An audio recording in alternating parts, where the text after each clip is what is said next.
Hello, my name is Dr. Riley. I'm a pediatrician at RBK Pediatrics, and I'm also a diplomat of the Board of Obesity Medicine and Clinical Lipidology. And today, I'm going to talk to you about autism. This is a problem for all pediatricians. We're starting to see one out of every 36 kids actually having autism.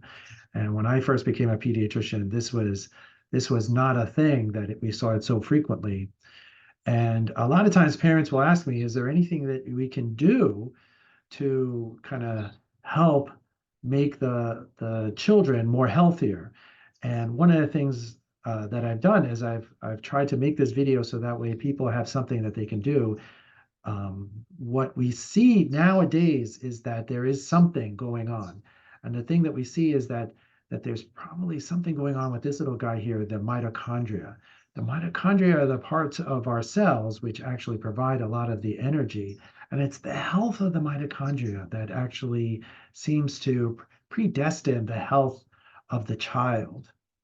And the problem with mitochondria is that if you start out with unhealthy mitochondria, they tend to go around in circles and they make more unhealthy mitochondria, and we get ourselves into these kind of problems. So it becomes super important to try to see if we can have healthier mitochondria when we're planning to have a baby, because this is one of the things that happens. And this is kind of a key way of thinking about this kind of problem is that you have like a mother cell all the way over, excuse me, all the way over here. Um, and when you look at it, you can see that there's a lot of green mitochondria that are inside our cell, which are actually functioning normally, but there are some that are not functioning normally. And this happens to just about all of us. And there's many different things and that we'll find out in this video that actually can make you have one of your mitochondria actually not work as good. So like, for example, if you're smoking, you tend to have a lot more red mitochondria. The problem is that it's kind of random chance how many of these mitochondria pop up in any individual cell. So if you see at the bottom, if you have mostly the good mitochondria, the green mitochondria, then you tend to have a child who doesn't have any of these issues related to mitochondrial disease. But if you're unfortunate and you have most of the red ones go into a cell, into the egg, yeah, then you can have a more of an affected kind of child. So then it just makes sense from the math that if you can have your mitochondria be as healthy as possible, then you're more likely to have an unaffected child or more what we call neurotypical kind of child. So that's what we want is we're going to need to try to see if we can kind of have as much healthy mitochondria as we can have so we can have kids who are vital and healthy. So one of the things that's very shocking to me is that air pollution is one of these things that can damage the mitochondria, and there's many different ways that it can damage the mitochondria, and damages the mitochondria even when you're an adult, which is why it's one of these things that it's associated with death, but it also damages the mitochondria when we're planning to get pregnant. So this is a problem, and this is something that's not like theoretical. This has actually been shown. So this is a study from a place where I would think that the air quality would be fairly good in Sweden. But even in Sweden, they see if the air quality is not good, then you can have more kids with autism. Above my head, you could see this graph, which what they did is they looked at people or they looked at places where they had poor air quality. And then they saw that there was an increase in this kind of neurodegeneration where you had a child who was developing seemingly normally, talking, things like that. And then all of a sudden at a year, they started to go downhill and started to become more like an autistic kind of child. And it seemed like it was very temporarily associated with these outbreaks of poor air quality. And and one of the ways that they've been able to prove this is they get actually the baby teeth. So they take, let's say, twins. One child has autism, the other child doesn't have autism. So these are very interesting for researchers, and they they were able to investigate into the teeth, and they see various things. One of the things they see is that the child who's affected with autism, they actually show more signs of this problems with air pollution. They also show that they have less nutrients in their body. So they're less likely to have some of these good things like iron and zinc and magnesium and manganese, but they also have more of these minerals that are not so good for us, like lead. So there are definitely many things going on when we when we have a child who has autism. So one of the purpose of this video is to try to see if we can kind of get rid of some of the things that cause autism. Now, one of the things that we see is it's not just outside air quality, it's inside air quality. And in one of these snapshots that I took is from New York State, and New York State says to everybody that if you have poor air quality, you're more likely to have a low birth weight child. So think how crazy that is, that if their air quality is poor, then you're more likely to have a child that's underweight. So it's not a stretch to think that, that this is why kids will have different brain development when they're being exposed to things like these particulate matters that are found outside, like for example, when at the Canadian wildfires. But it's also the air that's inside of our house because people are spending so much time inside the house that sometimes there are different kinds of chemicals that are inside our house that are actually affecting this. And they do sell these kind of machines where you can measure the air quality inside of your house, and then figure out whether or not you need an air purifier, right? Especially if you're trying to get pregnant, or if you have a baby that is in that kind of stage where they're more susceptible to poor air quality. And the government knows this is important, so they have a resource for us, airnow.gov, where you can actually measure the air quality in your area. All you have to do is punch in your zip code, and it tells you whether or not you have a lot of these small particulate matters that are associated with autism. And then you can take action, right? So one of the things they recommend is, because they know this very well, even though I haven't seen a commercial that talks about this kind of stuff, how particulate matter causes autism. But what they do is they kind of have this grading system, and if you're in the green, that's good. You can go outside as much as you want. But if you're starting to have more particulate matter in the air, then you have to really think about that, especially if you're getting pregnant, or if your child is smaller. And if you're inside, yeah, then what they recommend is then, just trying to make sure that you're actually protecting yourself. And if your inside air quality is not good, then they're recommending different things in this website. But yeah, getting rid of the sources of the poor air quality and then putting an air purifier, that tends to be the way you go. So one of the other things that you can do, remember we were talking about how sometimes if the baby was low in some of these good minerals, that's associated with having problems like autism. So one of the things that happens when you have a baby is the baby sucks out a lot of these good vitamins. So it kind of makes sense that if you have two babies close together, that the mom might not get a chance to recover all her minerals. So they've looked at this, and apparently is true, that it seems like it takes about 18 months or more before the mom gets all her minerals back. And if we have a baby before this critical time, you're more likely to have a child with autism. So this kind of says, like, if we know that this is what's happening, then we have to take our vitamins just in case, because a lot of these births are not exactly planned, right? And so if you take your vitamins, that seems to prevent it. And they've studied this too. And so they look at people who are at high risk. So they already have one child with autism, and then they divide them into two groups, and they say, here, take some vitamins and see if your second child has less autism. And yes, that's what they see. It's almost like half the rate of autism. So it becomes super important that if you have one child with autism, that you start taking your prenatal vitamins right away, just in case you get pregnant again. So that will decrease your risk of having another child. Now, this begs the question where, people always ask me, what are the most healthiest kind of vitamins? And, unfortunately, don't really have one that I would say is the most healthiest, but I would say that there are things that perhaps I would look at. And one of them I would say is that it seems fairly clear that having a multivitamin with folate, the natural form, instead of folic acid, is probably healthier. And this organization below recommends that as well. Having multivitamins with things like choline seems like super important, because the doctors out there will know that acetylcholine is one of the main neurotransmitters in your brain, and you need to have choline. And if your diet is low in choline, for example, if it's low in things that are high in choline, like animal products, then potentially your baby will be starved for them. If you're having any problems with sugar, it seems like chromium's one of these things super important. And not, as I was looking at this, not all the vitamins have all these things. So it becomes super important to make sure that the one that you purchase has all these kind of nutrients. Now, all these nutrients are found in food.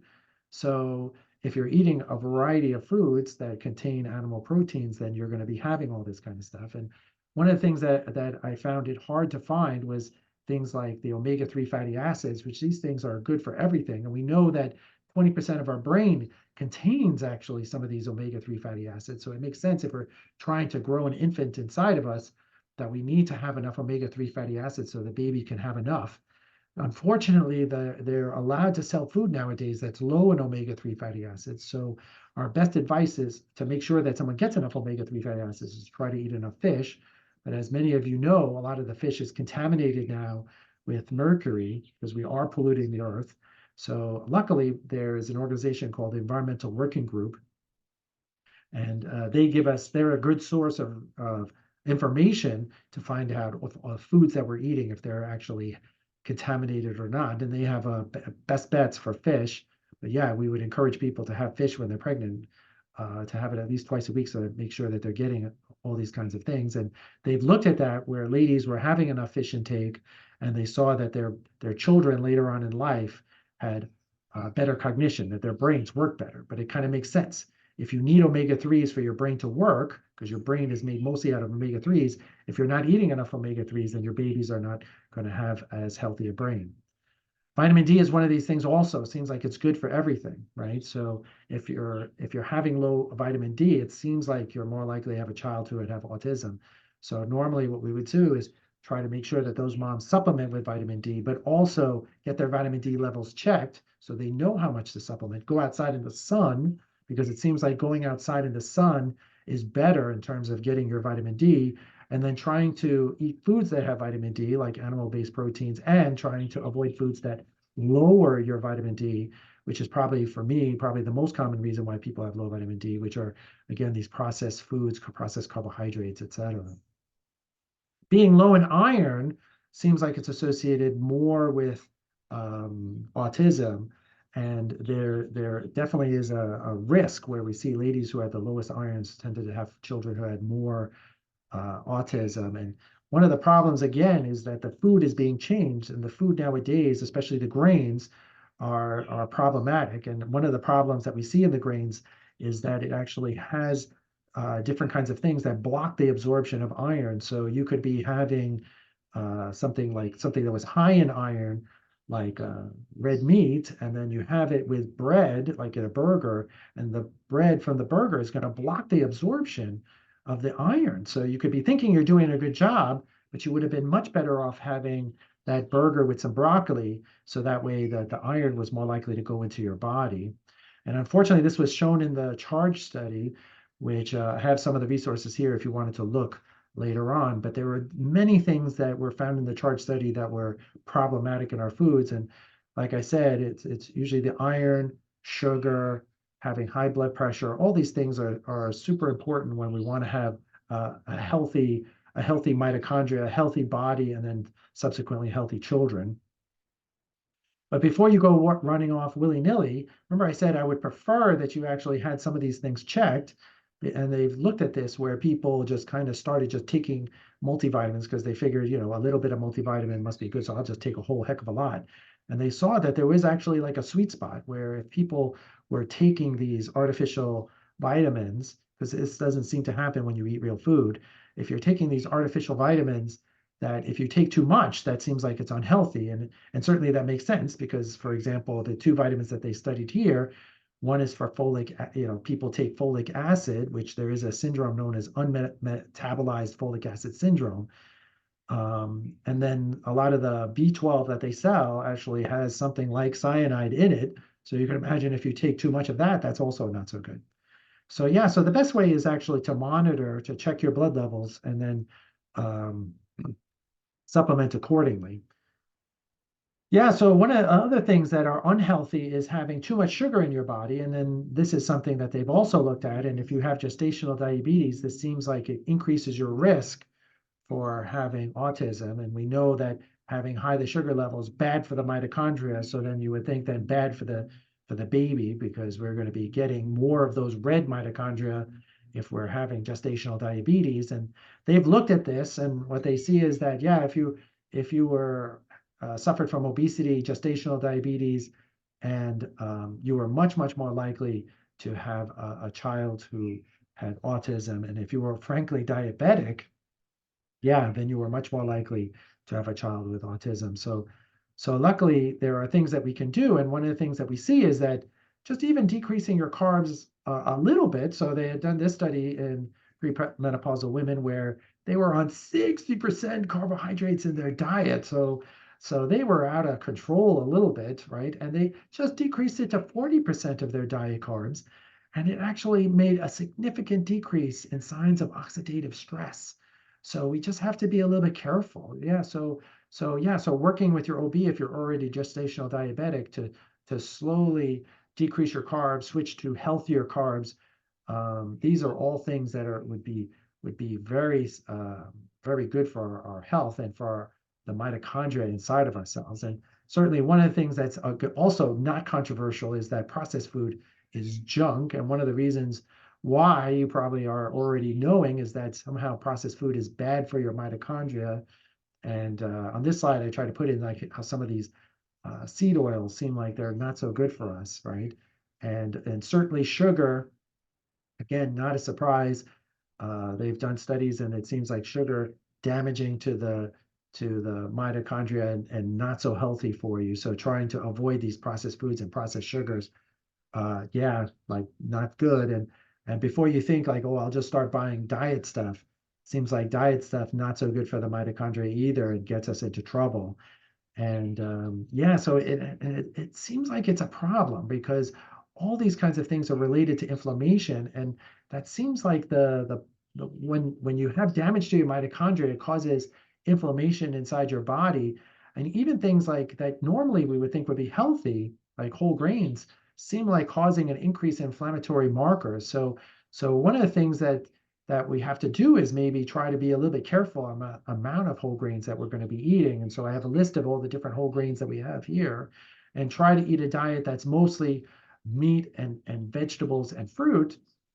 And this would be a thing that you could say is like, oh, you know, is there any studies that show this? So this I put here a study that shows that diets that were higher in things like meat and vegetables were associated with less autism, and diets that were, again, mostly processed food, which tend to be a lot of grains because it tends to be, a lot of chips, and which are going to be, like grains, and cereals, which are grains, and all these kinds of things that are again associated with higher sugar, all these other kinds of things that are problematic. So that's what we're going to want people to eat is mostly meat, vegetables, and fruits. And so a lot of people, if they're eating mostly grains, they don't understand. This is one of the things I see with our teenagers is they're eating mostly wheat, rice, corn, vegetable oil, and sugar.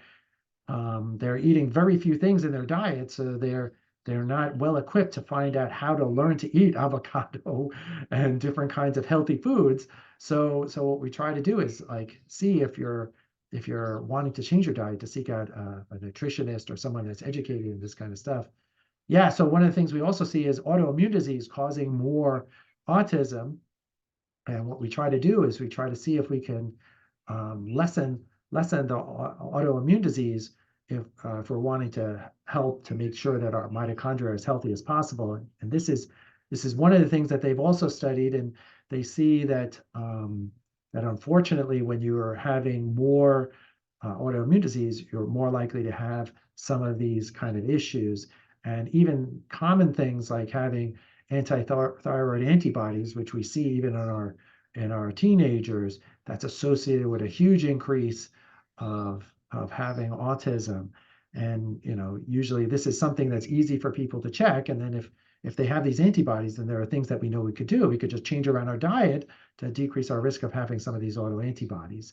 And unfortunately, this is a thing where they've studied it and they see that, yeah, there's a huge increase in this kind of stuff. And moms actually sometimes will produce antibodies against their against their growing baby, right? Against the brain of their growing baby. So this is bad. So anything we could do to try to prevent this from happening, I would think that would be good. And they've actually developed these tests where they see if you have any of these antibodies against the baby, then you can have 8 times the risk of having autism, which is crazy, right?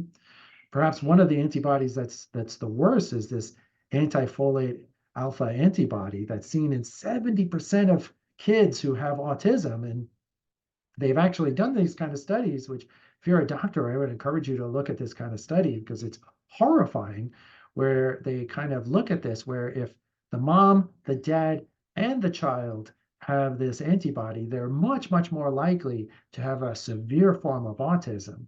And luckily, there are things that we can do to kind of nip this in the bud. But of course, the only way to nip it in the bud is to know. So, the ideal thing would be to be able to do a test, which luckily they've developed a test.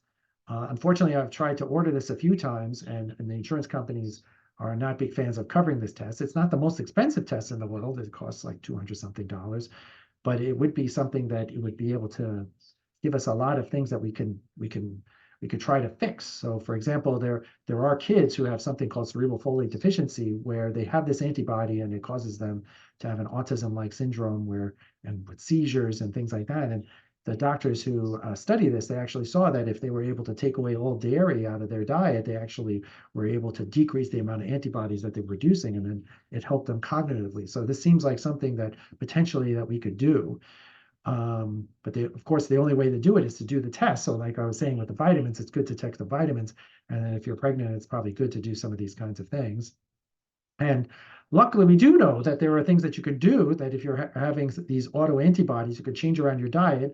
Again, usually it's trying to get rid of things that we know that cause inflammation. So when I see kids in the office, I give them a handout and we talk about this kind of stuff. And it's usually trying to eat more fish, trying to sleep, trying to avoid things that we know are the most likely things that cause inflammation, which are vegetable oils, uh, dairy, wheat, and then trying to eat more of the things that we think are good, which are meat, vegetables, fruit, all recurring themes, trying to go outside. And this tends to be good. So that, definitely someone who doesn't eat like this, they probably would need to search out like a professional who's used to eating more healthy, and they can help you. I have a very cool video here that if you want, you can actually kind of look. It's from Akron's Children's Hospital, and it's one of the rheumatologists there talking about how they change the diet of their kids who have these different rheumatologic kind of problems, which rheumatologic kind of problems are problems where your body is producing autoantibodies. And even though it's for kids, the advice is actually very good for anybody who's trying to get rid of antibodies. So I would encourage you to watch that kind of stuff. And then, yeah, hormonal problems also damage the mitochondria.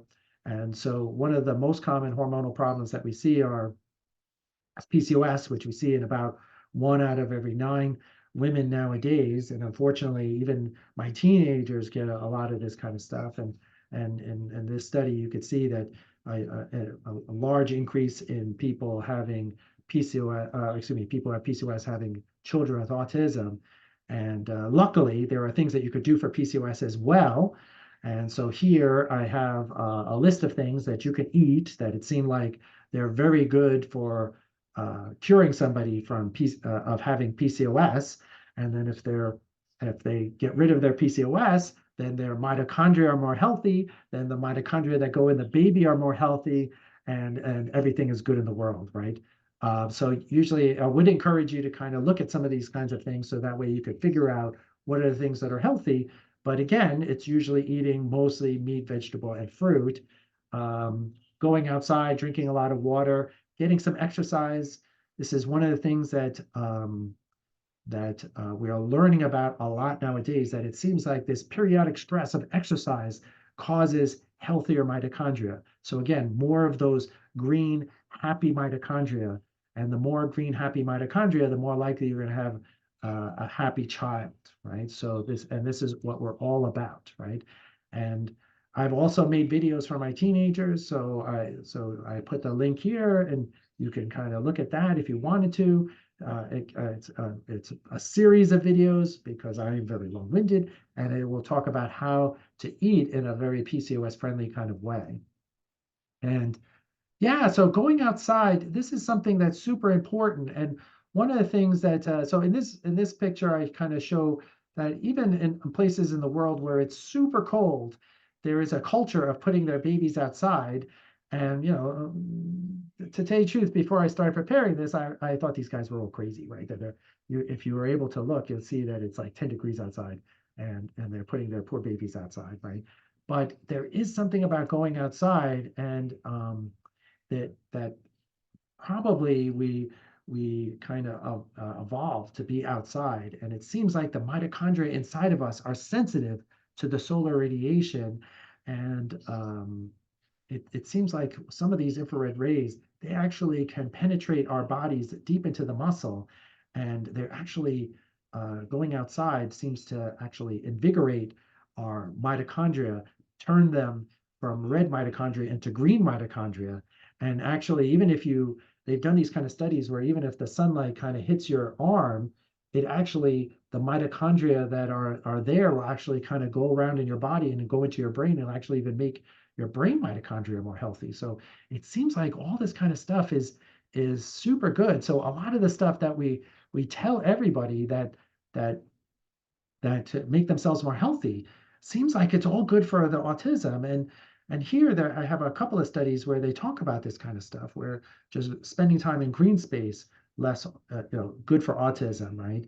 And how that some of these lights, they're starting to move this forward to see if they could use it as treatments. And even though it seems like a little bit like science fiction, like how can light penetrate into my skull? It actually does. When you're going to the beach, it actually penetrates into your skull. And there are actually guys studying this now, trying to develop devices so that way they can concentrate some of this good radiation in parts of the brain to allow these autistic kids to be more healthy. So, so there's tons of things that actually are associated with autism and cause autism. And now that perhaps you kind of understand that, because there are so many things that are dangerous to our mitochondria and our environment. But luckily, a lot of these things we can actually change. And now that we can know what we have to change, then we can change them and we can take control. We don't have to be one out of every 36 kids having autism. We can make it more like when I was a young doctor, where it was not a very common event, and it could be actually a thing that we can actually decrease this kind of stuff so we can have happier and healthier kids. So I thank you for your attention. Hopefully you found this useful, and hopefully these are things that I've inspired you. You can go outside and have happier, healthier little mitochondria, and then have happier, healthier little kids. Thank you. Have a nice day.